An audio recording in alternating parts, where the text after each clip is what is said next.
네, 증시 인사이트 이어가겠습니다. 요즘 시장에서 다시 한번 관심을 모으는 업종이 있습니다. 제약바이오인데요. 오늘 현대차증권의 엄민용 책임연구원 모시고 얘기 나눠보겠습니다. 어서 오십시오. 안녕하세요. 제약바이오 담당 애널로스는 요즘 좀 일할 맛이 날 것 같아요. 아무래도 탑픽 기업으로 이제 말씀드리는 종목들이 좀 주가가 긍정적으로 나오고 있어서 네, 바쁘게 일하고 그렇습니다. 있습니다. 네. 예.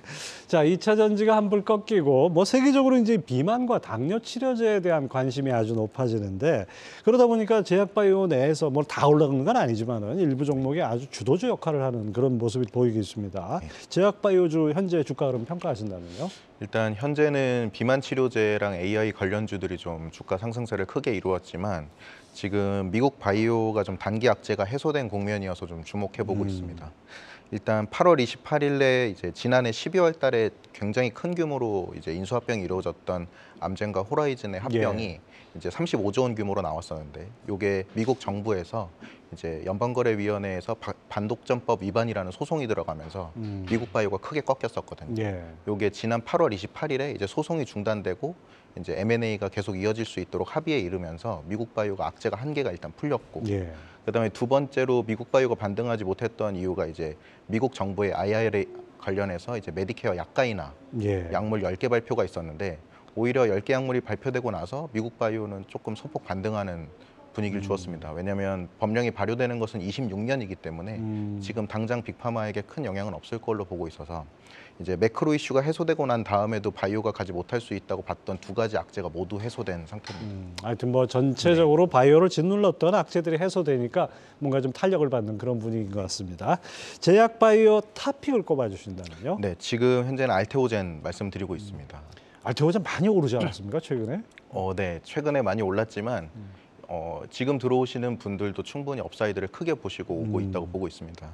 지금 알테오젠 관련해서는 피하주사 제형에 대해서 이제 기술 이전을 성공한 회사인데 이 기업을 간단히 좀 설명드리면 제가 지금 그림으로 가져왔던 이 자료를 보시면 기존 혈관 주사, 정맥 주사로 주사되던 대부분의 바이오 의약품들이 이제 입원을 하지 않고 피하 주사만으로 간단히 투약을 받는 이제 환자 편의성적인 측면이 있는 기술입니다. 사실 이 편의성 측면보다는 빅파마들은 바이오시밀러를 방어하기 위해서 이제 제품의 특허 연장 그리고 제품 보호 측면에서 이 피하 주사로 변경하는 경우가 많은데 지금 글로벌 제약사 형태를 바꾸면 그 특허 연장이 가능한가 보죠? 맞습니다. 제품의 보호가 계속적으로 이루어진다고 보시면 되는데 지금 글로벌 빅파마들이 대부분 지금 피하 주사 제형으로 항암제를 좀 바꾸고 있는 추세라고 보시면 되겠습니다. 이 피하 주사 SC 제형이라고 하는 것이 아주 획기적인 기술이라고 볼 수 있죠? 맞습니다. 최근 이제 메디케어 약가이나 관련해서도 피하 주사 제형으로 이제 변경된 제품 같은 경우 약가이나 목록에서 제외될 수 있다라는 것들이 나오면서 더욱더 주목을 받고 있는 상태입니다. 네, 그렇군요. 자, 미국 머크가 항암제 키트루다의 피하 주사 이 SC 제형을 2025년에 출시해서 선제적으로 혈관 주사 시장에서 피하 주사 시장으로 개편하려고 하는데요. 그런데 머크가 알테오젠하고 비독점 계약 상태라고 들었어요. 이 비독점을 독점으로 바꿔야 뭔가 좀 변수가 해결되지 않을까 싶기도 한데 어떻습니까? 네, 지금 알테오젠은 2020년 6월 달에 이제 글로벌 탑10 제약사하고 비공개 계약을 맺었습니다. 지금 시장에서는 머크로 추정을 하고 있는 상황이고요. 이 머크의 그 면역 항암제 중에서 항 PD-1이라고 하는 이제 바이오마커를 타깃하는 키트루다라는 이제 항암제가 있는데 이 항암제가 올해만 30조 원 매출을 달성할 걸로 보고 있습니다. 그렇게 큰 시장이군요. 네, 머크의 단일 제품 매출로서는 가장 크고 머크 전체 매출액의 약 40% 정도를 차지하는 제품입니다. 이 제품 같은 경우 현재 알테오젠하고 비독점 계약 상태이기 때문에 알테오젠이 키트루다 특허가 2028년 미국에서 이제 만료되고 난 다음에 사실 다른 회사에게도 이 기술을 팔 수가 있어요. 이게 지금 비독점 상황에서 이제 머크는 본인들의 매출액의 40%를 감당하고 있는 이 키트루다를 최대한 독점 계약으로 바꿔야만 매출을 지킬 수 있다. 이렇게 보시면 되겠습니다. 그렇겠죠. 자, 키트루다의 SC 독점 계약이 변경될 경우에 알테오젠 매출액 역시 큰 폭으로 커질 수 있다. 이렇게 보고 있는데요. 어느 정도로 커질 수 있습니까? 지금 일단 두 가지 경우로 매출이 발생될 수 있다고 보고 있습니다. 현재 그 계약 구조는 특정 목표 매출을 달성했을 때 주는 이제 마일스톤 개념으로 되어 있고요.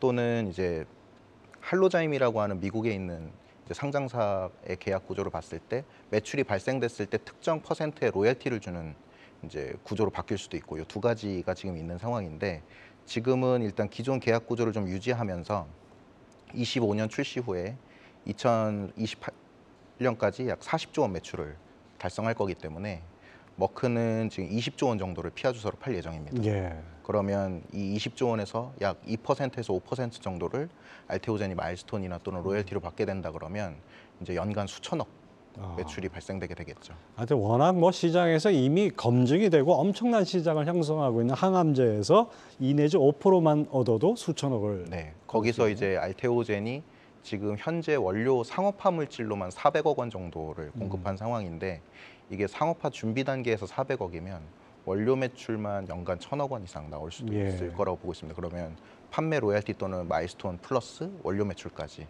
입혀진다 그러면 연간 수천억 현금 흐름이 발생되는 수준이기 때문에 지금 현재 계약 구조에서 굉장히 국면이 전환되는 상황이라고 보시면 되겠습니다. 그러니까 알테오전은 앞으로 뭐 이제 매출이 꾸준히 증가할 수 있는 그런 뭐 그 패스트 트랙을 탔다 이렇게 표현해도 될까요? 네. 그래서 지금 키트루다 그 매출 전망을 제가 가지고 왔는데 2025년에 한 35조 원 그리고 28년에 거의 40조 원 규모 매출을 예. 달성할 걸로 보고 있습니다. 여기서 절반 정도가 최소 피하 주사로 바뀐다 그러면 알테오젠에게는 엄청난 이제 현금이 유입된다 이렇게 보시면 되겠습니다. 예, 지금 저 설명 좀 해주시죠 간단히. 네, 그래서 지금 2024년 9월 23일에 그 키트루다 피하 주사 제형 임상 3상이 끝나고 예. 25년 상반기 중으로 이제 키트루다 피하 주사 제형이 출시될 걸로 보고 있습니다. 그렇게 되면 지금 28년까지 3년 동안 키트루다 피하 주사 제형의 매출이 이제 전체 매출액의 50% 정도까지 올라갈 거라고 머크에서 발표한 바가 있습니다. 예. 그러면 지금 2028년에는 약 40조 원 매출을 달성할 걸로 보고 있고 20조 원의 약 2%에서 5% 정도의 이제 마일스톤이 알테오젠에게 들어온다 그러면 뭐 4천억에서 뭐 최대 1조까지도 가능한 상황이죠. 그렇군요. 자, 그다음에 엄민영 연구원 리포트를 통해서 인타스 산도즈 계약 역시 키트루다 SC 계약만큼 중요하다고 보셨는데 이건 어떤 얘기입니까? 이것도 사실 조금 복잡하긴 하지만 그 알테오젠의 선배격인 할로자임이라는 회사가 있습니다. 예. 이 할로자임이라는 회사가 개발한 다발성 골수정 혈액암 치료제가 지금 얀센의 다잘렉스라는 제품인데요. 이 다잘렉스라는 제품은 피하 주사 제형 매출이 전체 비중의 85%에서 90%를 차지하고 예. 있습니다.